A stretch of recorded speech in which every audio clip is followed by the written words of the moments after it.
텍스트 한 줄로요. 사진 속 인물 옷을 싹 갈아입히거나 아니면 대낮을 갑자기 폭풍우 치는 밤으로 바꿀 수 있다.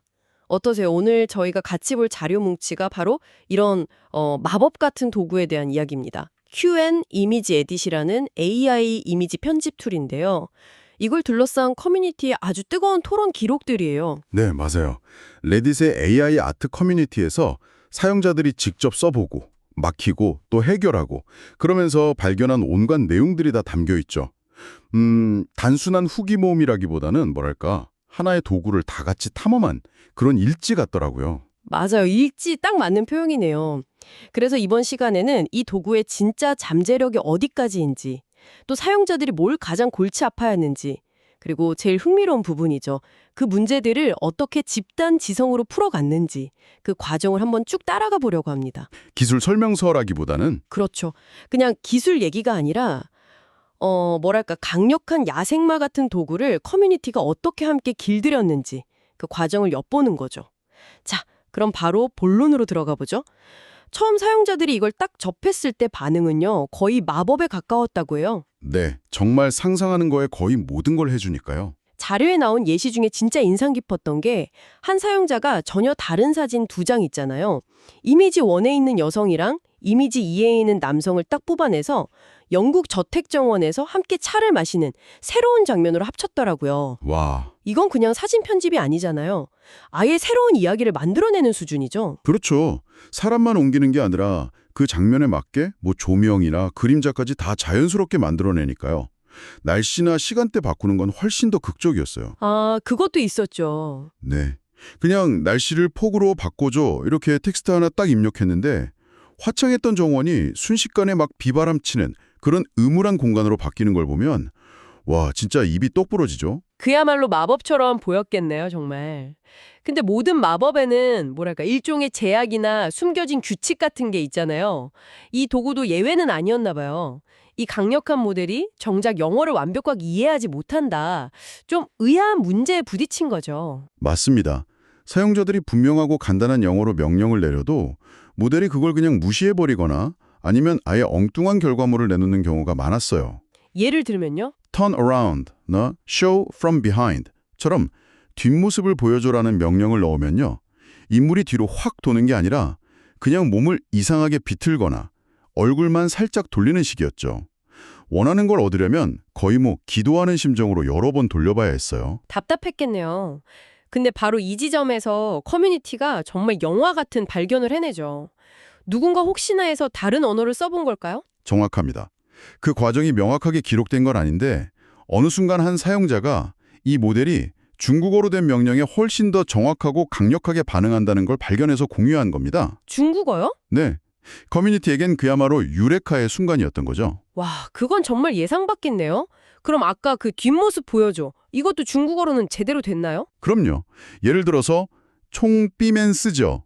이게 뒷모습 시점에서 라는 뜻인데 이걸 쓰니까 거짓말처럼 피사체가 정확히 180도 돌아서 완벽한 뒷모습을 보여주더라고요. 와, 더 놀라운 예시도 있어요.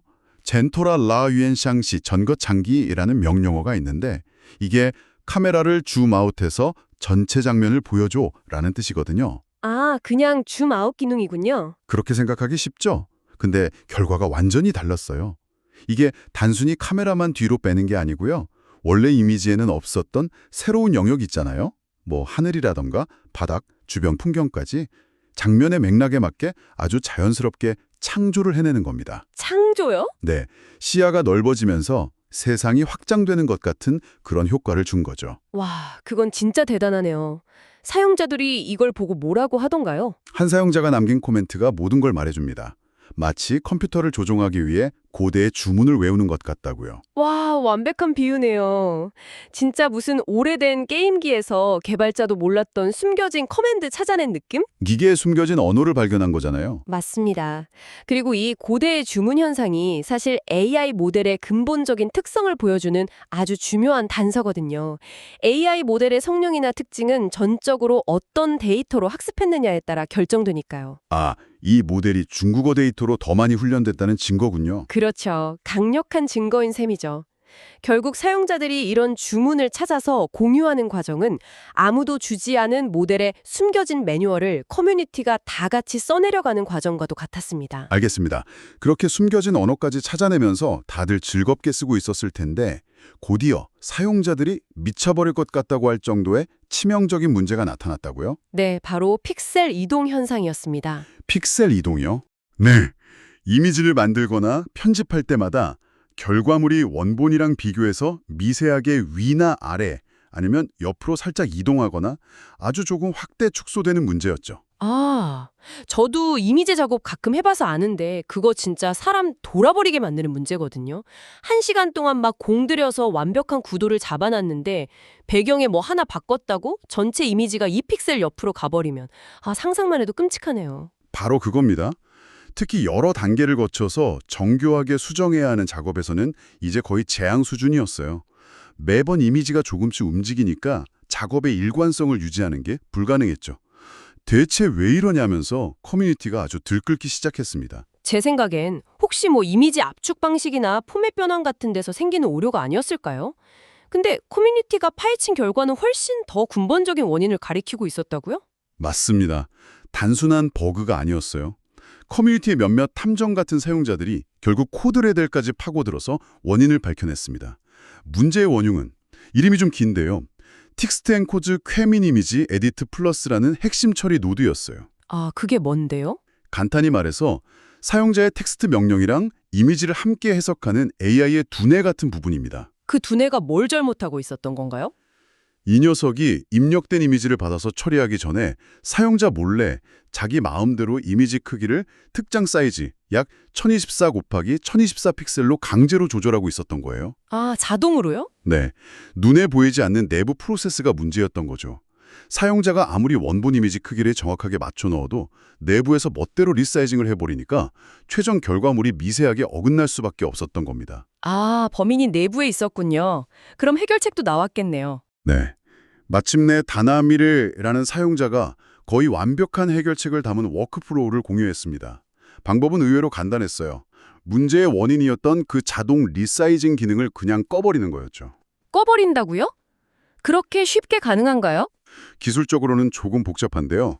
그 문제의 노드가 이미지를 해석하고 변환할 때 쓰는 자체 내장 도구가 있어요.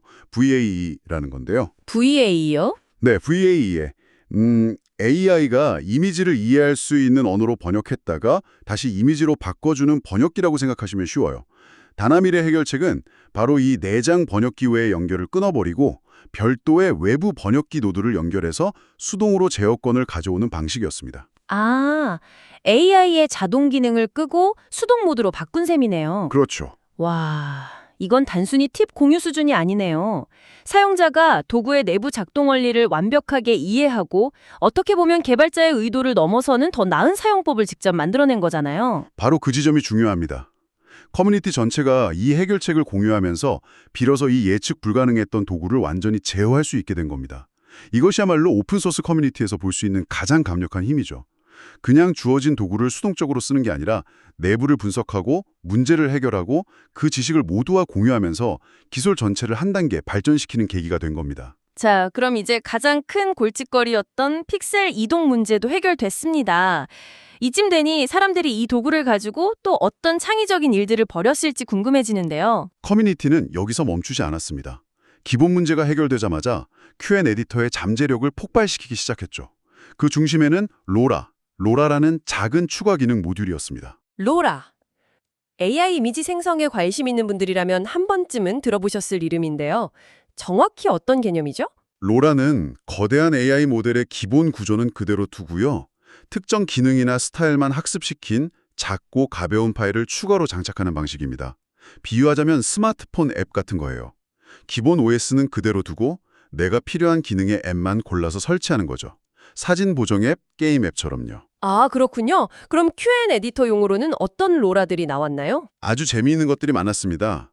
예를 들어서 멀티 앵글 카메라 로라라는 걸 적용하면요. 단 한 장의 이미지만 가지고 마치 드론을 띄운 것처럼 피사체를 중심으로 카메라 각도를 자유롭게 돌려가면서 다른 앵글의 이미지를 만들 수 있었고요. 오, 또 멀티 앵글 조명 로라를 쓰면 스튜디오 조명 감독처럼 다양한 각도에서 빛을 비춘 효과를 손쉽게 만들어낼 수 있었죠. 필요한 기능만 플러그인처럼 딱 장착해서 도구의 능력을 확장하는 거군요. 정말 효율적인 방식이네요. 여기서 더 나아간 사례도 있었나요? 그럼요. 일부 전문가 수준의 사용자들은 Q&A 에디터를 다른 전문 도구들과 엮어서 거의 영화 제작 수준의 워크플로우를 구축하기 시작했습니다. 사용자 데니엘 팔치즈가 공유한 워크플로우가 대표적인데요. 3D 공간을 만드는 마블랩스라는 서비스랑 AI의 자세나 구도를 제어하는 컨트롤넷을 함께 써서 단 한 장의 사진으로 공간 전체를 3D처럼 탐험하면서 아주 정밀하게 시점을 제어하는 시스템을 만들어냈습니다. 듣기만 해도 정말 복잡한데요. 하지만 이런 고급 기술의 향연 속에서도 현재 AI가 가진 아주 흥미로운 한계점이 드러나는 사건이 있었다고요. 네, 한 사용자가 이 고급 워크플로우를 써서 거실 사진 한 장을 넣고 다른 각도에서 본 모습을 생성해달라고 요청했어요. 결과는 아주 그럴듯하게 나왔는데 딱 한 가지 이상한 점이 있었어요. 원래 거실에 있던 크리스마스 트리가 새로 생성된 부엌 쪽 공간에 하나 더 생긴 겁니다. 잠깐만요. 한 집에 크리스마스 트리가 2개가 생겼다고요? 그건 좀 이상한데요? 왜 그런 실수를 한 걸까요? 바로 그겁니다. 그리고 그 질문이 현재 AI의 본질을 딱 꿰뚫고 있어요. AI는 이 장면의 수많은 데이터를 통해서 크리스마스 시즌의 집안 풍경에는 크리스마스 트리가 있을 확률이 높다라는 패턴을 학습한 거예요.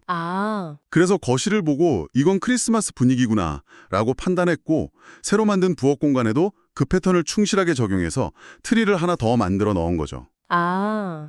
그러니까 AI는 한 집에는 보통 크리스마스 트리가 하나만 있다는 우리 세상의 상식이나 맥락을 전혀 이해하지 못하는 거군요. 그렇죠. 그냥 확률적으로 가장 그럴듯한 그림을 그릴 뿐인 거네요. 정확합니다. AI는 패턴을 기가 막히게 맞추는 존재이지 세상을 우리처럼 이해하는 존재는 아니라는 점을 명확히 보여주는 사례입니다. 이게 바로 우리가 AI를 다룰 때 항상 염두에 두어야 할 지점이죠. 아무리 기술이 발전해도 최종 결과물에 대한 비판적인 판단과 상식적인 검수는 결국 인간의 몫이라는 겁니다. 오늘 우리는 Q&A 이미지 에디트라는 강력하지만 까다로운 도구를 레딧 커뮤니티가 어떻게 함께 길들여 나갔는지 그 흥미진진한 여정을 따라가 봤습니다. 숨겨진 고대의 주문, 그러니까 중국어 프롬프트를 찾아내고 모두를 괴롭혔던 픽셀 이동 문제를 집단지성으로 해결했죠. 네, 나아가 로라라는 날개를 달아서 그 잠재력을 폭발시키기까지 했고요. 맞아요. 이런 단순히 소프트웨어 하나에 대한 이야기가 아니라고 생각해요. 불완전하게 태어난 하나의 도구가 사용자의 창의성과 끈질긴 탐구, 그리고 지식을 나누는 문화를 통해서 어떻게 한계를 돌파하고 진화해 나가는지 바로 오픈소스 커뮤니티의 힘을 보여주는 생생한 사례였습니다. 마지막으로요, 이 이야기를 듣고 계신 여러분께 생각해볼 만한 질문 하나를 던지면서 마무리하고 싶습니다. 오늘 우리는 AI가 크리스마스 트리를 2개 만드는 것처럼 패턴에 기반해서 그럴듯한 실수를 저지르는 모습을 봤잖아요. 그렇다면 앞으로 AI가 영화, 디자인, 건축 같은 더 전문적인 분야에 깊숙이 들어왔을 때 우리 인간에게 가장 중요해지는 능력은 과연 무엇일까요? 이런 복잡한 워크플로우를 능숙하게 설계하고 다루는 그런 기술적인 전문성일까요? 아니면 AI가 절대 이해하지 못하는 미묘한 비상식과 비논리를 딱 간파하고 최종 결과물의 완성도를 책임지는 비판적인 안목과 상식일까요?